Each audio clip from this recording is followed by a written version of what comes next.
Assalamualaikum warahmatullahi wabarakatuh. Selamat pagi, siang, sore, atau malam, tergantung Anda menyaksikan video ini. Seperti yang kalian ketahui, pada pertemuan ketiga kali ini sampai pertemuan ketujuh, kita akan melakukan perkuliahan secara online atau dalam jaringan. Perkuliahan yang sebelumnya tatap muka, sekarang kita ganti dengan perkuliahan dalam jaringan selama masa coronavirus yang memang sudah terjadi belakangan ini. Bersama saya Nur Febrianti di mata kuliah pembelajaran PKN di sekolah dasar. Pada pertemuan ketiga kali ini kita akan membahas tentang paradigma baru PKN di sekolah dasar dan MI. Jadi apa paradigma?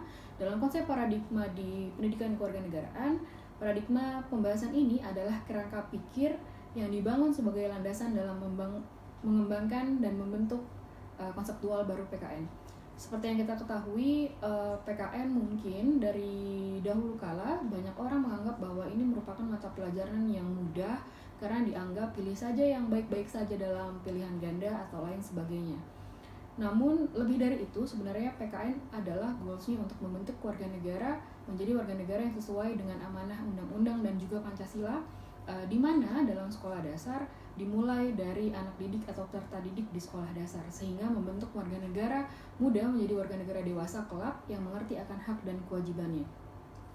Lalu apa dan mengapa perlu mengembangkan paradigma baru PKN, dan yang kedua bagaimana bentuk bangunan konseptual baru dari pendidikan kewarganegaraan tersebut. Seperti yang kita ketahui, pendidikan kewarganegaraan kalian sudah dapatkan dari sekolah dasar, sekolah menengah pertama, akhir hingga perguruan tinggi yang memang merupakan mata kuliah wajib umum. Sebagai salah satu muatan kurikulum, perlu menyesuaikan diri secara adaptif dan koheren dengan kebutuhan dan tuntutan masyarakat yang selalu berubah. Karena dunia selalu berubah, dinamis, dan lain sebagainya, maka pendidikan kewarganegaraan juga perlu menyesuaikan dengan perkembangan zaman tentunya. Soekarno menyarankan national and character building pada masyarakat Indonesia saat itu. Dan sampai sekarang karakter itu masih terus dibina lewat usaha pendidikan kewarganegaraan dan juga Pancasila. Dalam proses itulah pembangunan karakter dan bangsa harus disikapi dan diperlakukan sebagai kebutuhan yang sangat mendesak, yang secara konseptual dan pragmatik merupakan pola pemikiran atau paradigma yang baru.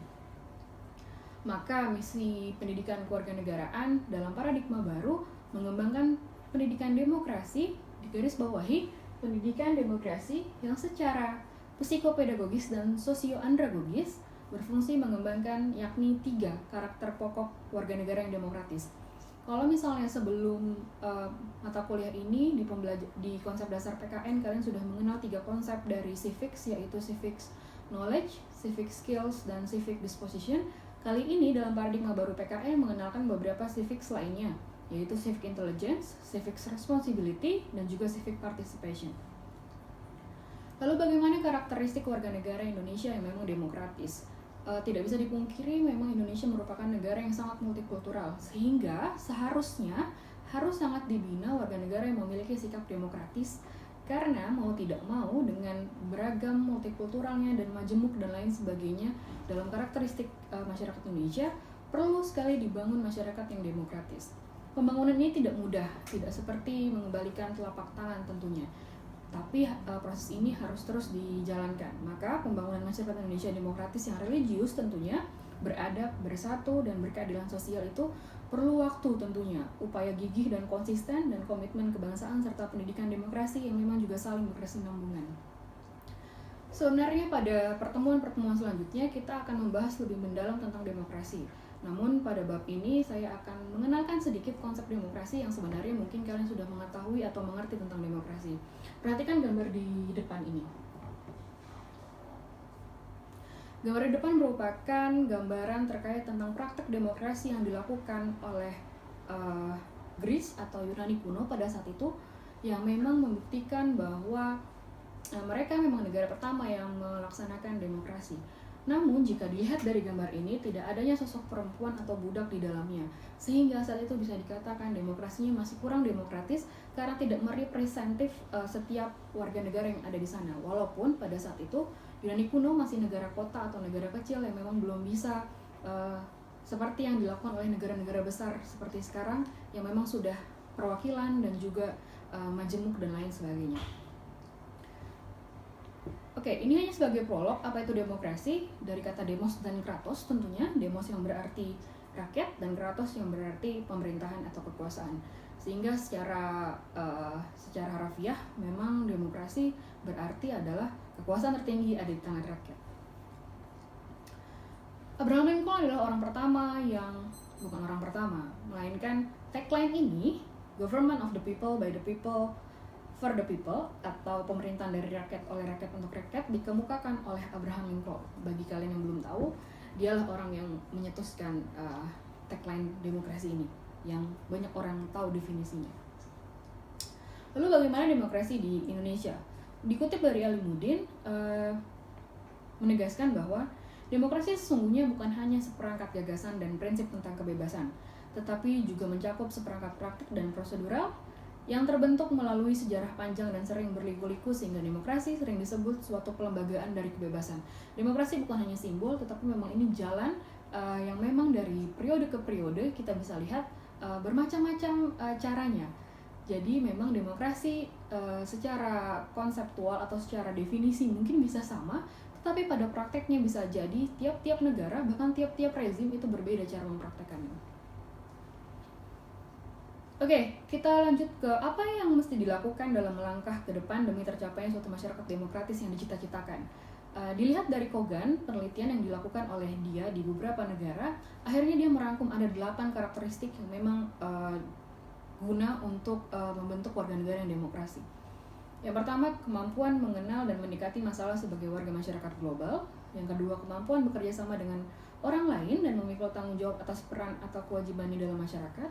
Yang ketiga, kemampuan untuk memahami, menerima, dan menghormati perbedaan budaya tentunya.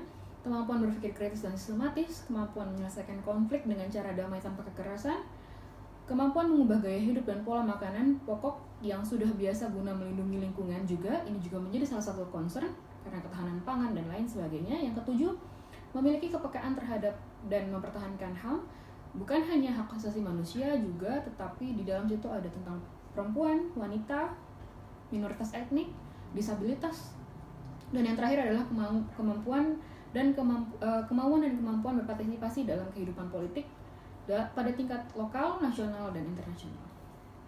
Oke, selanjutnya ada 5 sistem tata kehidupan bernegara. Ada sistem personal, kelembagaan, sistem normatif, kewilayahan, dan ideologis. Untuk lebih jelasnya, ini akan ada di modul sehingga kalian bisa belajar atau bisa membaca lebih lanjut terkait tentang kelima sistem ini. Jadi, apa good citizen? Kita menyoroti atau terfokus pada warga negara, karena pendidikan kewarganegaraan memfokus pada perilaku warga negara untuk membentuk warga negara yang mengerti akan hak dan kewajibannya. Maka pembelajaran mengenai pokok bahasan apapun yang ada di pembelajaran, yang ada di pendidikan kewarganegaraan, pada akhirnya harus mendukung terbentuknya partisipasi warga negara yang penuh nalar dan bertanggung jawab dalam kehidupan bermasyarakat, berpemerintahan, berbangsa, dan bernegara yang demokratis. Apapun pembahasannya, mau tentang hak asasi manusia, tentang penegakan hukum, tentang cinta tanah air, semangat kebangsaan, identitas nasional, geopolitik, geostrategi, pada dasarnya, ujungnya harus membentuk warga negara yang sesuai dengan Pancasila dan Undang-Undang Dasar yang mengerti akan hak dan kewajibannya sebagai warga negara. Lalu bagaimana pendidikan kewarganegaraan perannya? Kita bisa lihat bahwa di konsep dasar PKN yang sudah kita pelajari tentunya ada beberapa poin yang memang juga harus disoroti dari segi knowledge, pengetahuan, dari segi keterampilan, skill, atau disposition atau wataknya. Maka kewarganegaraan dalam demokratis konstitusional berarti bahwa setiap warga negara, poin pertama, merupakan anggota penuh dan sederajat dari sebuah masyarakat yang berpemerintahan seperti kita di Indonesia. Yang kedua, diberi hak-hak dasar dan dibebani tanggung jawab. Maka ada duties and rights, hak dan kewajiban yang memang diemban oleh setiap warga negara sebagai individu dan juga kelompok. Terima kasih untuk intensinya. Kita akan ketemu di pembahasan berikutnya. Assalamualaikum warahmatullahi wabarakatuh.